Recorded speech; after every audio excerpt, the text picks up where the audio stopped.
I can't see the camera. I can't tell if it's running or not. Yes, it's recording. Okay, it's all yours, Jennifer.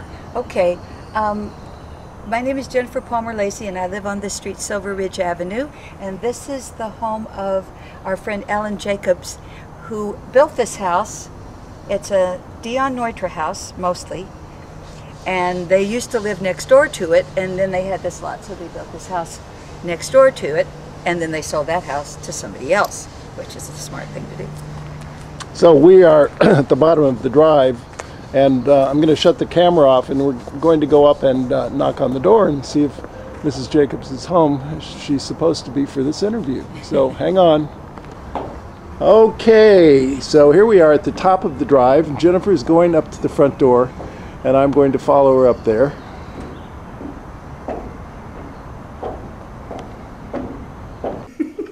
It's the color of our glasses, and it was a barrister glass, and my daughter went there. Did I throw it out? I guess so. It was like in one of the, maybe when Chip was moving in, he found some stuff. Oh, and maybe he found some Tell stuff. us what you're talking about, because you're on camera. Oh, okay. Oh.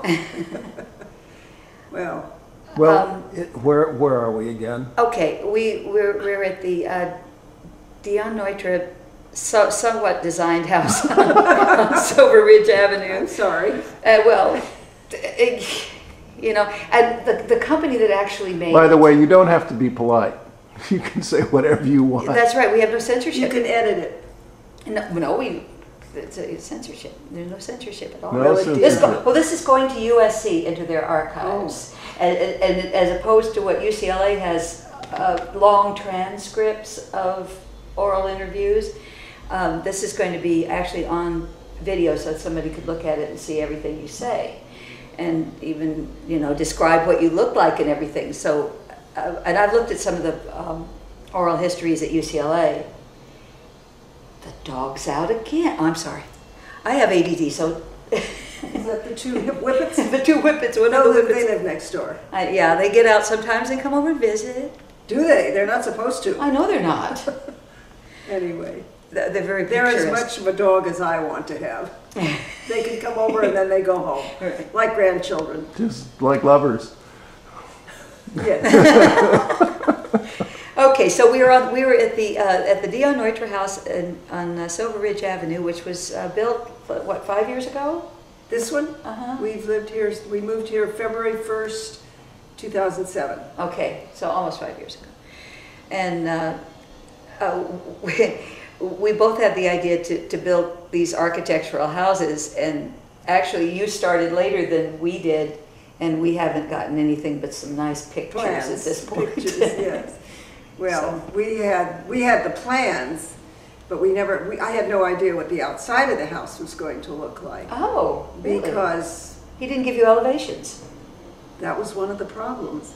He told us, when I asked him about it, I said, you know, you never even gave us a picture of what we were going to get. Well, I'd have to charge you a lot more for that. So that's when we parted from Dion.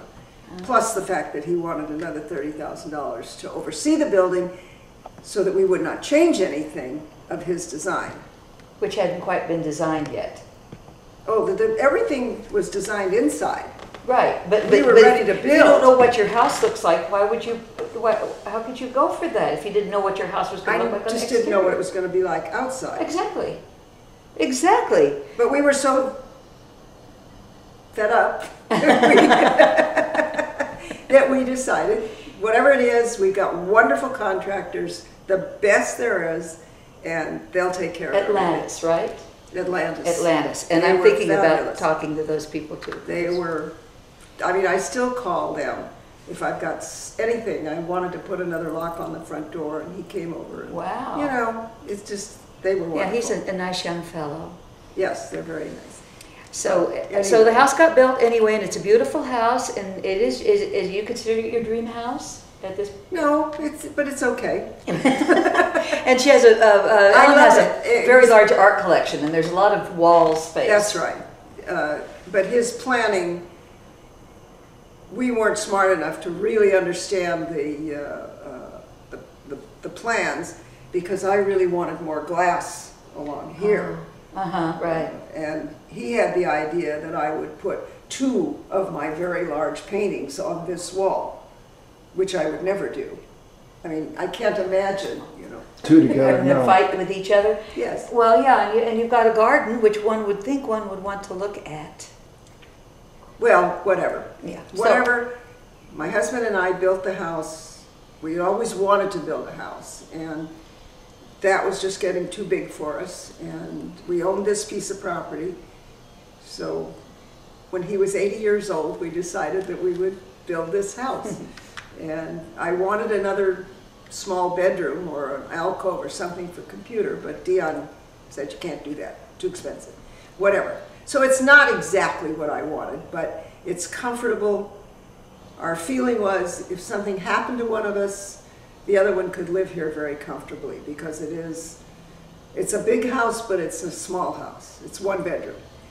And I didn't expect my husband to die a year and a half later, but he did. And I'm very happy here. I would not move. My 2 daughters, one lives outside of Chicago and the other one lives in Denver, and I can't think of anything worse than going to that part of the country when you live in Southern California.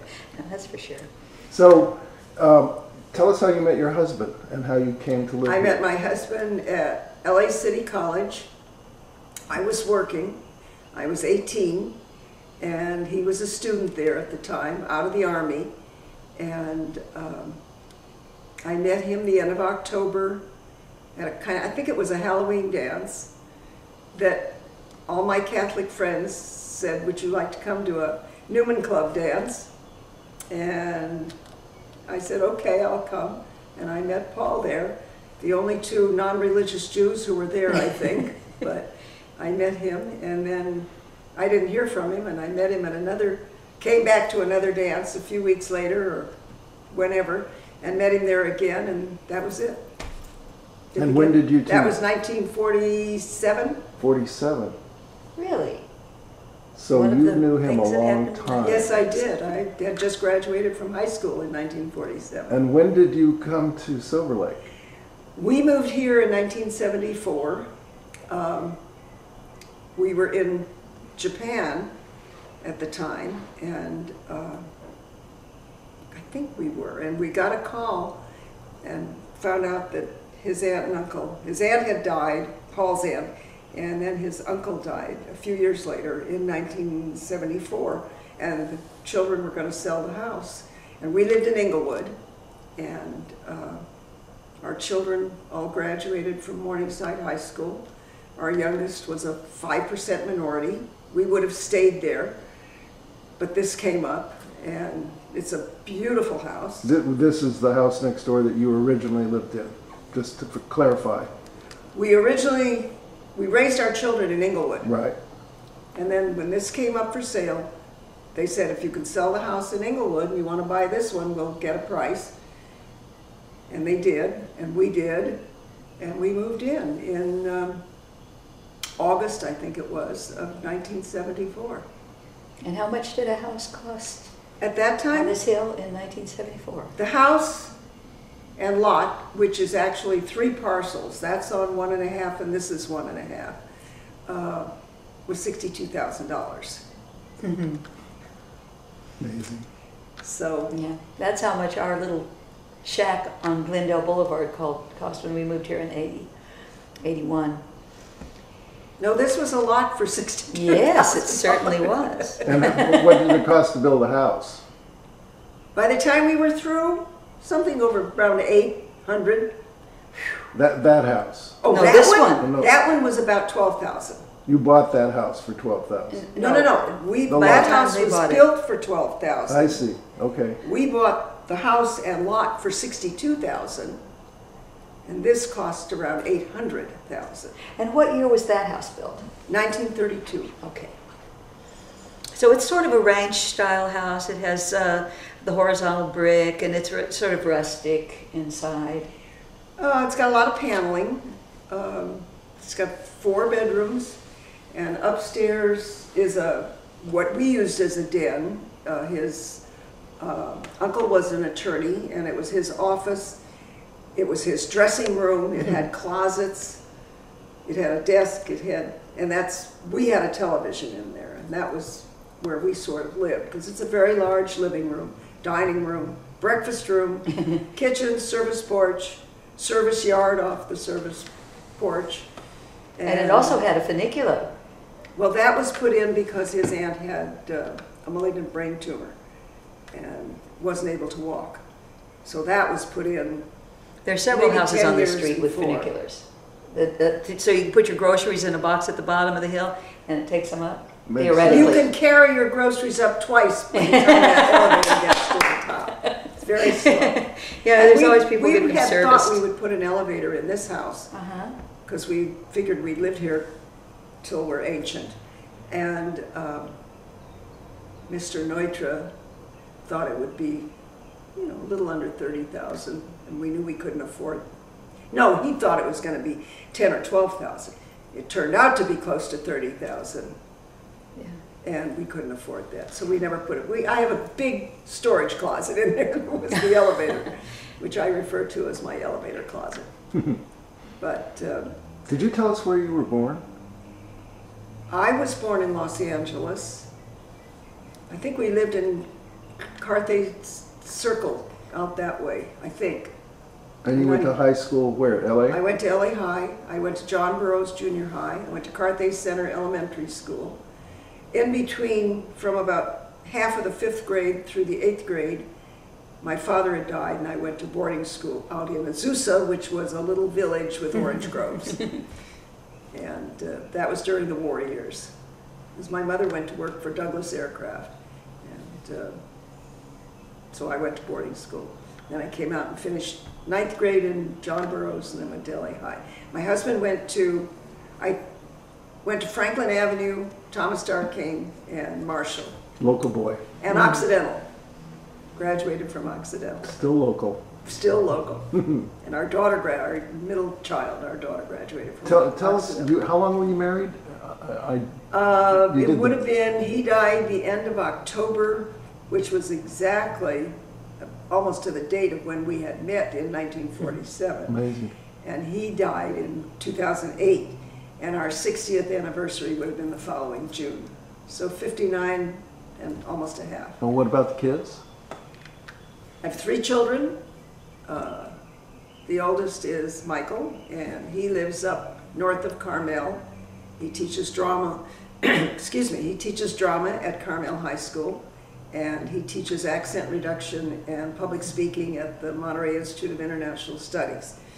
He and his wife live up there. They don't have any children. My next daughter, Karen, who went to Occidental and went to Southwestern Law School and is married to an attorney, and they have a business in Denver, Colorado. And they have 3 children. Sarah, who is 27, who at 11 years old contracted transverse myelitis and is paralyzed from the waist down, but plays wheelchair basketball on the United States Paralympic wheelchair basketball team. So we've been all over the world watching her play basketball, and before that she was a swimmer. So we've been a lot of places to watch her. And then they have 2 boys, Wesley, who is 25, who sells insurance, and Ethan, who is a junior in college in South Carolina, who wants to be a golf coach. And then Nancy is my youngest. She is, let's see, Karen is 55, Nancy is 53, and she has 2 children. Danny, who will be starting Georgia Tech in the fall, and a daughter who is 16, who will be a junior in high school. So, do you mind if I ask these questions? Oh, no, it's fine. No, go ahead. I didn't mean to interrupt her, but I see a train of thought. What did your husband do for? My husband owned a printing business for 35 years or more. I can't remember exactly, maybe 40 years. What was the name of the business? Professional Stationers. Where was it located? North Hollywood. Ah, okay. And it catered primarily to accountants and tax preparers. Was it on Lankershim Boulevard? Toward the end, yes, the last several years. I know where it is. Lancashire and... I grew up in North Hollywood. Oh, Lancashire and... More, well, Tuxford and whatever that becomes. yeah, okay. Whatever's that. And what did you do? I worked there for 20 years. So you were part He of the had a business. partner in the beginning, and when he bought out the partner, I went to work and worked there for 20 years. And then as the computers came in, they printed out the kinds of things that we printed, the tax forms, the W-2s, all that sort of thing. So we still printed tax envelopes, we still printed folders that you get your tax return in, but it wasn't the same. And he didn't need me anymore, so I quit. You retired. Yeah, I think I was 65 when I retired. This street, I know Roscoe, from... that's the name of the street. Roscoe? Oh, Roscoe's Yeah. farther up That's- north. Yeah, quite far, beyond Victory. Yes, yes, the printing. So Because North Hollywood. Well, it was not a walk-in kind of place. Yeah, no, it was a commercial business, Yeah. I understand that. Mail order a lot. I know from Jennifer that this street has a lot of interesting history to it. Can you two talk about that for me, for us? Well, your aunt, there's another house that was built by The other aunt and uncle. Uh-huh. And then there's one And- around the corner that was built by my mother-in-law. But my mother-in-law didn't move here till about 1959. And oh, where was her house? I didn't know she. That's the very contemporary one around the corner with the, it's got a swimming pool and when you go down the street Uh-huh. and you hit where Where his they aunt and branch uncle off? lived, No, farther. That way. where Sadie and Oscar okay. lived, Uh-huh. go right around the corner. There's the big house on the corner that belonged to the mayor's, not the mayor of the city, their name was Mayor. The mayor's. Yeah, I can't think of the first name. Sophie and Henry Mayers had that house, and they owned an advertising company. And right next to that is my mother-in-law's house. It's got big pieces of wood coming out there. It's quite contemporary. The whole side of it is glass. Okay, I have to look again. Okay, but your aunt, who was the architect on your aunt's house? That it very This simple. was Risley. His name was Risley, Mm-hmm. who built this house. I don't know who built Sadie and Okay. Oscar's. That was built first. It's was next to the Howe 1932. House. It's right next door to the Schindler Howe House, right? No, it's across the street. Oh, it's across the street. You go down the street this way, you get right to the end, Uh-huh. looking straight at it, kind of an olivey green house. They've got a little boy now, the couple. Oh, Charlie. Charlie. Okay. Now that was your aunt's house? That was Paul's aunt's house. Oh, all this time I thought it was the house across the street, but you said there was an interior decorator or somebody that lived in the house across the street. It's similarly, both of these houses are English Tudor style. The one that Charlie and the Kerns live in, that's an English Tudor house. Yes, that was Okay. his aunt and uncle's house. And this is the amazing thing about this neighborhood is that there's Spanish and Gothic like ours and English Tudor Well, yours and is the oldest rustic. house on the street. Because they used to have horses. She had They horses. had horses. down They had there. horses. She Our a house big had a barn stable. and horses. When was your house built? 1926. We were looking at the plan today. I thought it was way before that. No, because there were some, down below us were some houses that were built in 1920 for Tom Mix's aunts. And this house probably was built a little bit later than that. And we were just looking at it. The architect was Milton P. Dutton. Do you think it was English? You know, it sure sounds that well. But the contractor was someone named Waters who didn't live here, lived on Denby Street. So this was actually a house that was architecturally designed. If we can never find out who Milton P. Dutton was, maybe we'd have some claim In for the something. internet, you can't find it? I looked at yesterday. There is a Dutton who's an architect, lives somewhere around here, but You don't know if it's related. no. And I've been looking architects up a lot lately because you know that most of the houses on the street were built by A.E. Morris. A very large proportion. Those are those contemporary ones, right? But Yeah. that's all since the family lived up here. I remember when Oh those yeah, went up. absolutely. Now, those were in the 70s? 50s and 60s mostly. Well, 50s and 60s. Yeah. Yeah, Yeah. He built his own house in 1959, and then I think the Murakami house is like 2 or 3 years later, and all the rest of the boxes went up in the mid-60s. When your house was built, let's say in 1926, was this road paved? The road was paved in 1924, I believe. It was paved before the house was actually built, and we have the records for that. I think it was 24, and also India and Lakeview were paved. And they're very different from the typical streets that were in the neighborhood, because nobody really knew how to contour streets. The earliest streets that were put in, like Baxter, that, they just went straight over the hill, and nobody even thought about that. Somebody drew a line and said, we're going to put a street there. So by the time this neighborhood, which is, it's Alessandro Heights, I believe it's called, Alessandro Heights, and this is actually a tract, there's not even a name for it. By the time those they were put in, they were doing the contouring. Well, what I know about it is from all the papers that came with that house when we bought it, and there was a covenant. Oh. Definitely, we found that, and I gave it to Chip, and he explain that, please. A covenant. A covenant to restrict the racial makeup of the area. Which was very interesting to me. Yes, it was indeed. also very artistic, intellectual kinds of people that originally built in this area. So who were they restricting the area to? Intellectual Anglos and Jews, or?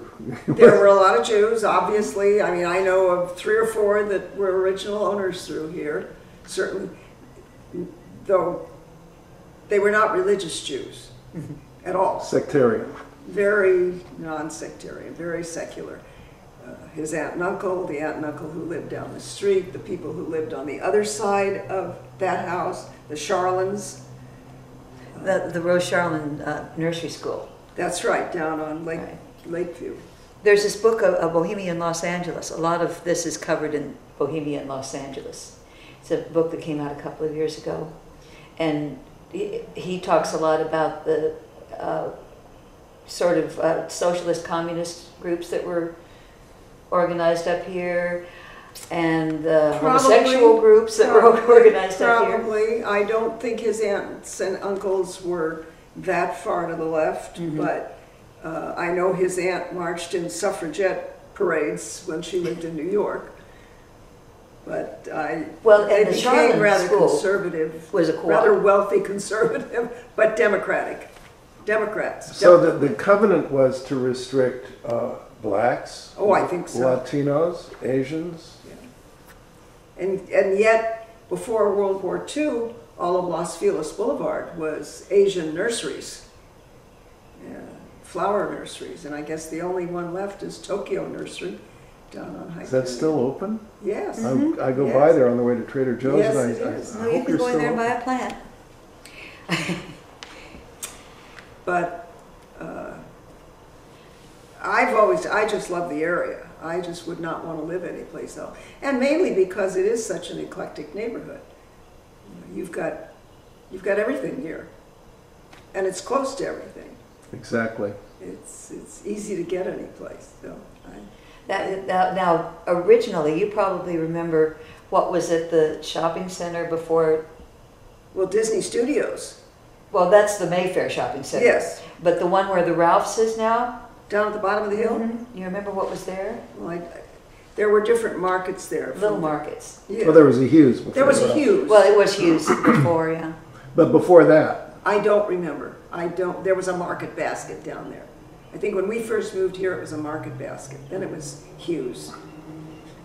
It changed several times. But that's the reason I wish Paul were here, because he could remember so much more than I do. We wish Paul were here too. Yes. And he was such a nice fellow. He was a very nice man. But can you remember any stories that he had about the neighborhood?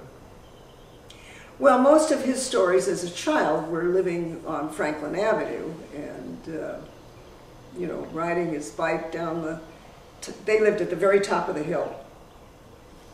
but they all walked and rode bicycles on these hills. And he was having a scooter, and his mother driving down the hill and the brakes gave out because she had one of those, the first Ford things that came out, and she never had lessons on how to drive. She just got in the car and drove. And, he tells things like that. And he was on the gymnastics team at Marshall High, and his brother ran track, his older brother. His younger brother didn't do anything. And he was not involved in the Alumni Association, but he was friends with one of the Japanese men that was taken away during the war and put into the relocation places. And Manabu had never gotten his diploma from high school. And Paul found out about it and went down to Marshall and talked to whoever the powers were down there. And several years ago, they had a special ceremony at graduation where Manabu got his high school diploma. Even though he graduated from college and was a landscape architect with the state, he got his high school diploma. I think they have that story in the Bohemian Los Angeles. There may be. Yeah. I have, pardon me, I have that book. It's part of our library, but I lent it out to a woman who wanted to do a piece on the gay culture here in Silver Lake. Mm-hmm. And I just talked to her a week ago, and she said, "Oh, I've been meaning to get that book back to you." That was a year and a half ago. Oh, it's fascinating. It's a fascinating book. But that would be interesting to read. He would be an interesting person to talk to, too, because he did so much research on the other side of the hill, the hill facing the reservoir, where we used to live. We lived on Glendale Boulevard on that hill, which supposedly Woody Guthrie lived on and stayed on for a while. And this fellow named Harry Hay, who started the Mattachine movement and all the gay rights organizations, stuff like that. He was instrumental in all that. So that's where we are right now. Is like Glendale Boulevard separates the two big hills on this side of the lake, and so we're facing, our view is the river and the railroad tracks and so forth. Mount Washington. Yeah, Mount Washington. Highland Park. So we don't have to live there. Do you have a lake view? Can you see the lake from where? Yes. From my bedroom, I can see the lake beautifully. From here, if the woman would trim her trees, I could see the lake. I can see where it should be. You can see a little of it.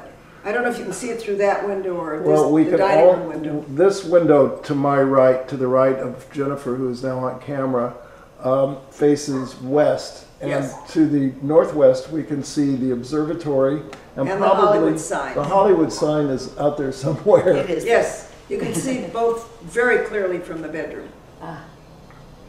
And if she would trim her trees and I had more window here, it would be fabulous. If only. But things are the way they are. Yeah, it is what it is. So did you? You went to LA City College. Did you ever go to another college and graduate or anything? Got married. Oh, that happened a lot back then. I was 19. Yeah. He was 24.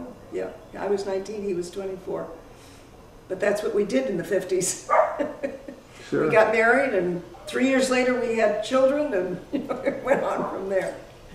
Well, what did he do before he got the print shop? We owned a market. Oh, okay. We owned a market with another man for 5 years, and then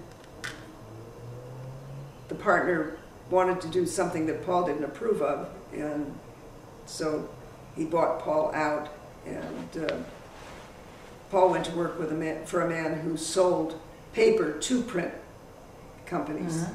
And so he learned the paper business, and in that process he met the man that wanted him to excuse me, to buy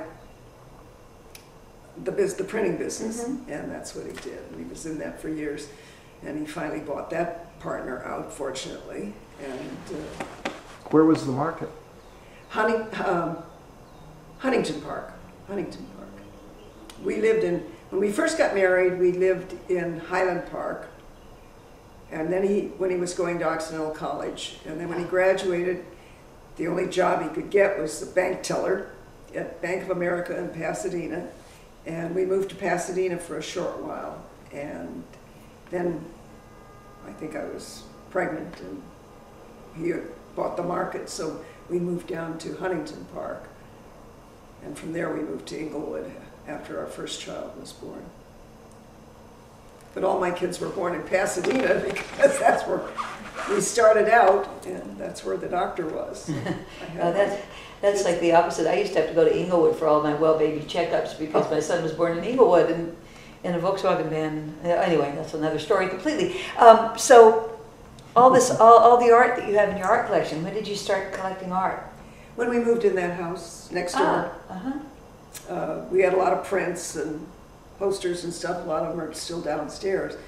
But the first painting we bought was the big one back there. That one, the one over the buffet, and this one are all by the same artist. And his name? Her name? A Hopi Indian who lives outside of Santa Fe, New Mexico.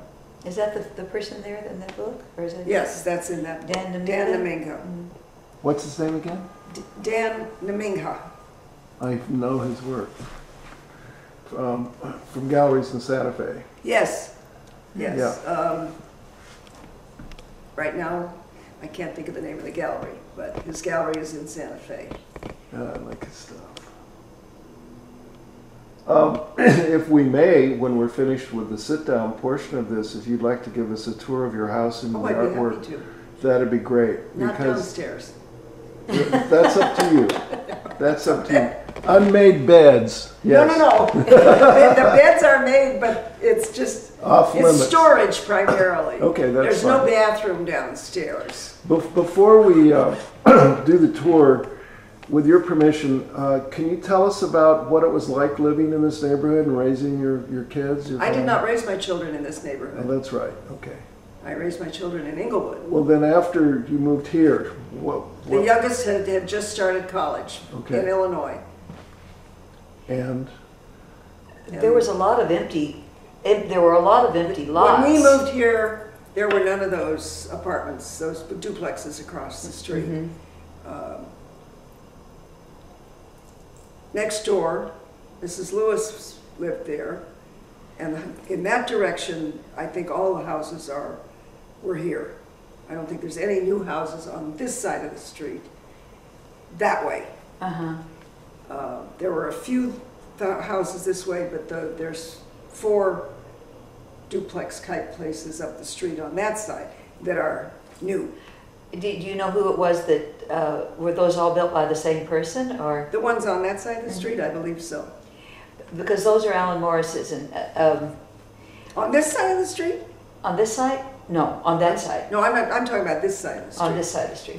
Those are Morris, I know. Those are Morris's. that Well, being there was one the Morris east on that side of street. the street, and this On side as is the opposed west to the side. west side of the Yeah. street. Okay.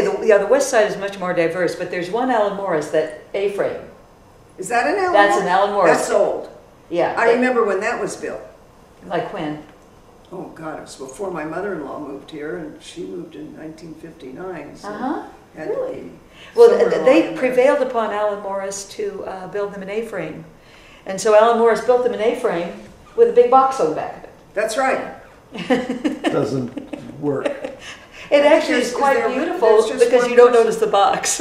Isn't there just one person living there now? Yeah, Verge is probably the person who's been on the street longest, Yeah. living in their own house, I think. And he's divorced and he's got What the about house. Bill? I wondered about Bill. The actor? Yeah. I thought his mother lived in that house by herself for a long time. Oh. And then he moved back in after she died and kind of took it over and put some interesting brickwork So on it. tell me about this architect, Alan Morris. Alan Morris, interesting. Well, I've been trying to find Alan Morris for the last 3 or 4 years, and apparently he died 2 years ago. And while I was looking for him, he died.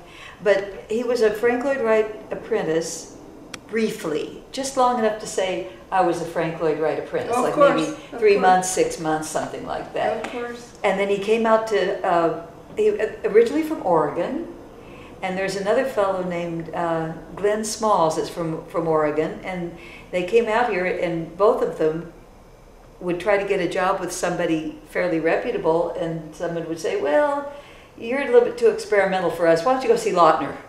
Oh. Which is what they did, and they worked with, both of them had worked with Lautner for a short period of time. And so Alan Morris got himself a little piece, and he was a very flamboyant fellow, as I found out from reading. Smalls did it. That's how I found out he was dead, because Glenn Small did a obituary for him, and he died in August 2 years ago. Was the obituary done before or after he died? Well, after he died, but Yeah, I have the copy of one in the paper that some man wrote his own obituary. well, that's a good way to have control. I've seen that lately too, and the ones where they're so flat, they're so trivial. The obituaries are all, he loved to laugh at the Three Stooges and stuff like, you know. It's like, but anyway, Glenn Small knew him very well, and worked with him on the Murakami house at one point, and he was just, both of them sort of like, you know, experimenting with what they could do with concrete. And Alan Morris would get very irate the way Frank Lloyd Wright trained his architects to be sort of dictatorial, I guess you would say. Was he really? Yeah. So was Richard Neutra. Well, yeah, Neutra learned, was known to be. oh, Neutra learned it at the master's knee, you know. And the only person that I knew that I knew really well that didn't imbibe so much of that was Lautner. But that was only because he had his own quirks, he had his own prejudices, but not so much like, it was more like the client is more important. Gee, I wish Dion had thought that. Yeah, well, that's different. And Schindler was apparently a little bit more easygoing as far as pleasing the client too. But Do you still, know if the Schindler house up the street ever sold? I assumed it did because they took the signs down. Well, the signs were only up occasionally anyway. Well, they canceled the open house. Yes. And then I thought, then after that we never saw anything about. But getting back to Alan Morris. Alan Morris drove around in a convertible and he had a dancer wife. That much I know. He had what? A wife who was a dancer. And he sort of reminded me of Neutra, the way he was able to get people to build everything his, which would kind of give me to think that he was maybe had a little bit of money and he was able to buy the lots really cheap, and then when it came time to build it, you'd say, well, you have to have me as the architect. He probably did along here. That's what I'm thinking. Of course he did. Yeah. And then he has, down the hill there's another 6 or 8 duplexes that are also Alan Morris's. The one on the corner? Um, The one on the corner is very much like my mother-in-law's house. the one on which corner? Down this way. On the the east side? On this, basically the same side of the street as I'm on. Oh. It's got big bald lights. No, that's somebody totally different. And that's another story. That was a modern architect who was gay. And he built a house that was supposed to be a duplex. Yes. But it was really a house for him and his partner. Oh. And so they managed to make people think that it was two different. I thought it was. Yeah, but they really were living in one house because you didn't tell people that you were gay back then. And so he designed the house, and then when he died, I don't know if his partner was still around or not, but when he died, his sister took over the house, and she lived in the house for several years. And I don't know the name of the man, but the people who live in the house, I think, know that a young couple bought it for a very reasonable price. Do you know who built the pink house across the street? Deckhauser. Which one? Oh, the purple one? That's an Alan Morris. The one that David lived in? Yep, that's an Alan Morris. That's an Alan Morris. That's the masterpiece of Alan Morris' Yeah. house. The Murakami house, because the guy had some, well, it is, but the man had some money. And that was another gay couple that lived in that house. And then also Alan Morris built that curved thing overlooking Echo Park Lake, that which is now sort of like a senior condos? citizens. Yeah, it was affordable housing. And not anymore. Well, yeah, There was one listed for $430,000. I did not realize House that. up the street is for sale for way over $1 million. Oh yeah, Brian, is that his name? the one With the tires. Brisky, Sean Brisky. Sean. Sean I'm Brisky. thinking it's Brian. Yeah. Sean. And also the one at the bottom of the hill, which was made by the same guy that built 2 houses on this street. And Dave knew the name. See, Dave is the one. If only, if only, if only. That's why you say, because Dave knew everything. This Dave that Yeah. died, Yeah. he knew everybody's business. Well, he was a mensch, but yeah, that's okay. He knew everything. Yeah. And he knew all the architects and everybody. He could just rattle it off, you know. Too bad we missed him. That was Yeah. interesting. He lived on probably Murakami. died of cirrhosis. I believe He it was was a real drug. pancreatic cancer, but nonetheless, it was drinking. And the green thing that's around the corner down the street that looks like it's a That. nunnery or something. I learned the name of that architect and I wrote it down, but it was It's an older been man. changed a great deal. Well, yeah, the man who bought it is, he must have deep pockets, because it was designed to be sort of an Italianate villa by some guy, but he's made it into like this, he's redone the surfaces. Everything. 3 or 4 times. It's still not livable inside. It's just the outside that he's fixing. So It's interesting. It's a very interesting neighborhood. It is. But people have different priorities. Well, when Sean's house went up with the spare tires hanging in the window. She And then pointed he- those out to me today. Well, and then he's put glass or something up along the top, and there's a shirt in there. There is a shirt in there. Now, I like the styrofoam peanuts. I was trying to figure out if that was concrete or some kind of... Where are the peanuts? Oh, styrofoam peanuts. The entire surface underneath the glass is filled with styrofoam peanuts. That's what that white stuff is. Oh, I haven't stopped long enough to look at it. Well, closely. yeah, I found it fascinating. What I found fascinating in the beginning was it looked like it was going to be a Mondrian sort of, the way he did the concrete blocks and everything. And then he came in with the peanuts, and then he came in with the tires, and the surfaces never really looked very good, but the last 2 months he's unscrewed everything and put new surfacing underneath it, and it is gorgeous. And Michael Locke came and took photographs of it, and to die for. And it's got a basketball hoop in the living room. It has 3, I think. I've never been in the house. You haven't gone to the, you probably must have been away when they were I was open away when open they had houses. that party. He's had many open houses. Oh, he has? And his son is a gourmet cook, taking whatever it is you take to be a gourmet cook in the University of Las Vegas. And his daughter we don't see very much, but he has a daughter as well.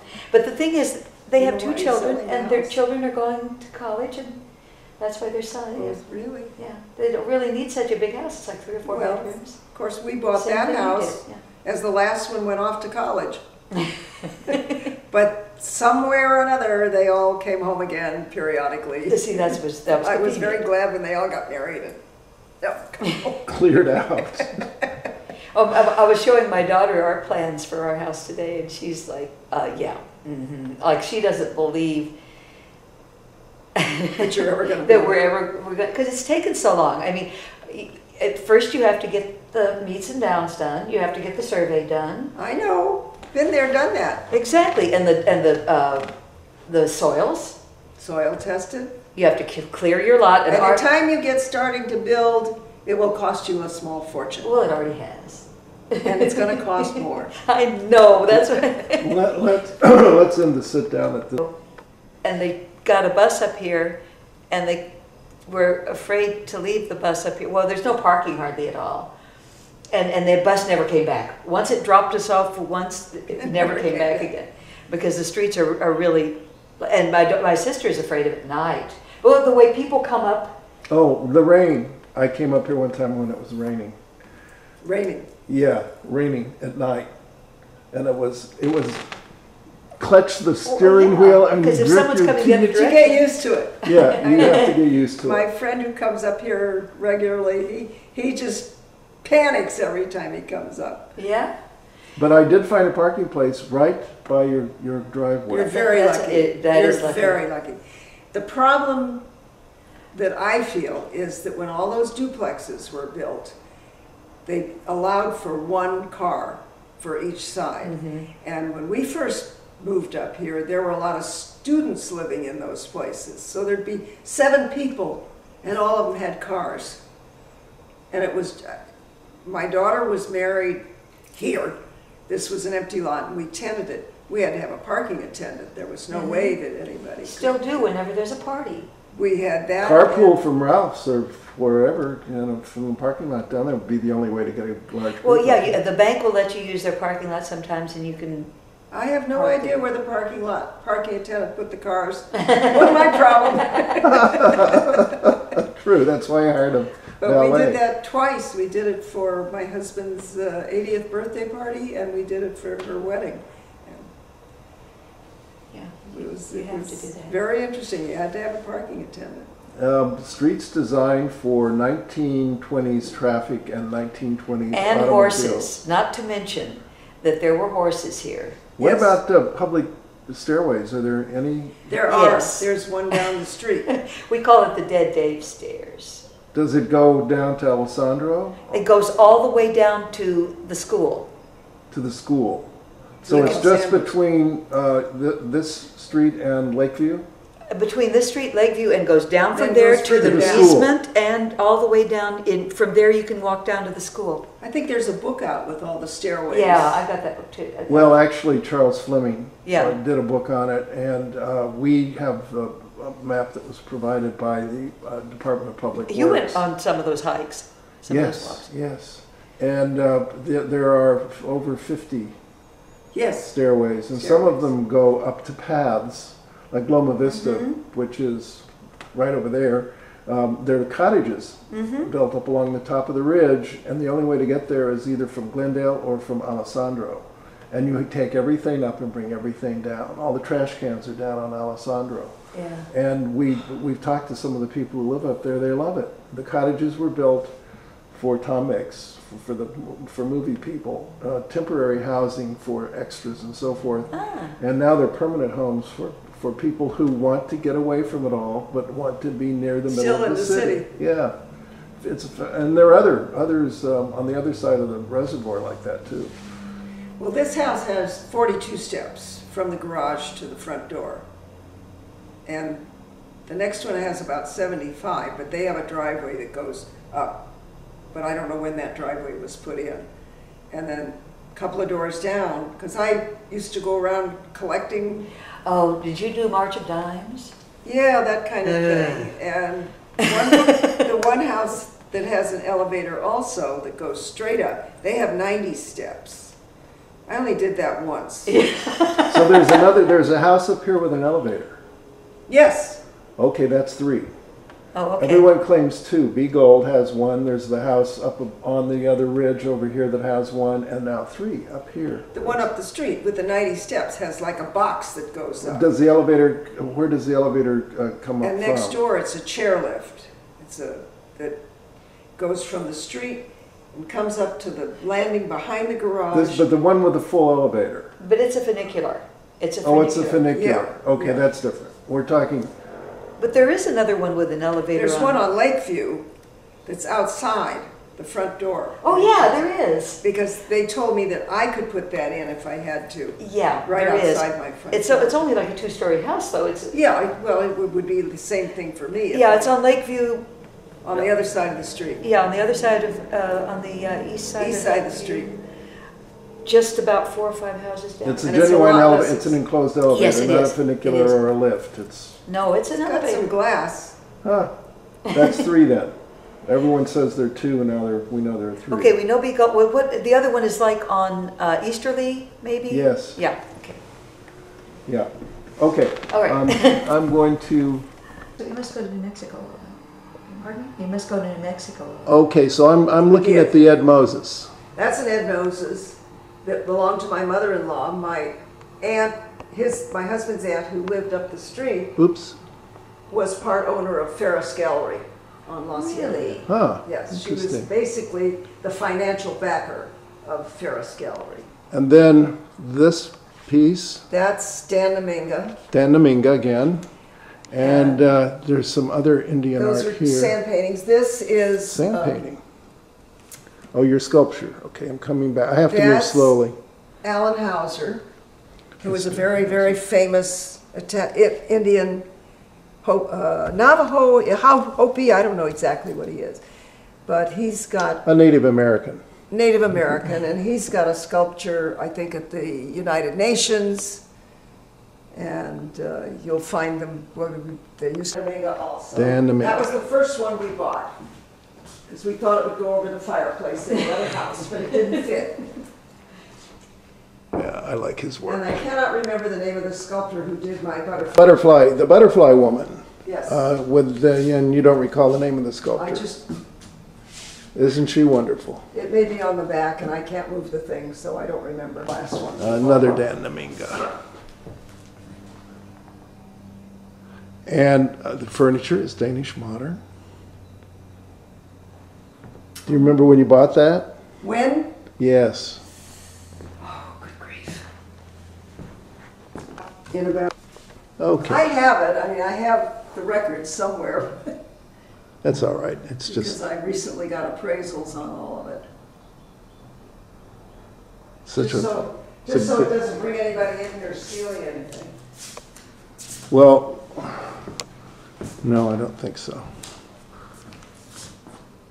There's somebody hiding behind a pillar. Oh, it's Jennifer. Great space. This is terrific entertaining space. It is, which is what we wanted, because we used to do a lot of entertaining in the other house, and really had planned to do all kinds of entertaining here, and now I've got to get rid of a lot of stuff. Those roses don't look real. Right down here. Are those from your garden? That's my Mother's Day gift from my son. Oh, how nice. And I keep pulling out the ones that are fading. Okay. Don't take a picture and let me look, because I can't read. Heim Gross. Gross, yeah. Yeah, Heim Gross. A lot of reflection. That was a cousin by marriage, who's was related to him, and they gave that to my mother-in-law, and she didn't want it and gave it to me. Gave it to us. And I mean that in the best sense of the word. And this is the Heim Gross that we bought. A lot of glare on that. There we go. If you can get it. And Jennifer's by the front door, just so we locate ourselves here. You like Indian art, that's good. And this is primarily Indian art. I think that's from Alaska, but the rest of them are from various Indian I spots. like that piece. That's also a Dan Dominga. It's a lithograph. Sorry about the glare on there, but that's the Yeah, way it there's is. nothing you can do about that. And here's a view out of the den toward Mount Washington and the... Well, and Baldy is out there. If it were a clear day, you could see it. And even to San Gorgonio, even to Palm Springs sometimes. Really? So wonderful mountain views. And the small painting over there is from Australia. Nice art. And the other two are Dan's. And then the other small piece is a gourd. Which two are Dan's? These two are Dan's. Yeah. Those two, and then the mask over here on the other wall. And Troy. I'm just going to take a picture of the house you Oh, used God. to live in. If he doesn't landscape that side of the house pretty soon, it's terrible. Really? I keep saying, when are you going to paint the house? What about your view? Isn't it lovely? It's really lovely. I love to entertain on the patio. So 'cause that the view was- is so nice. Yeah, exactly. This was the first house you lived in. Yes, In 1974. yes. What? Where is he? That was him in elementary school.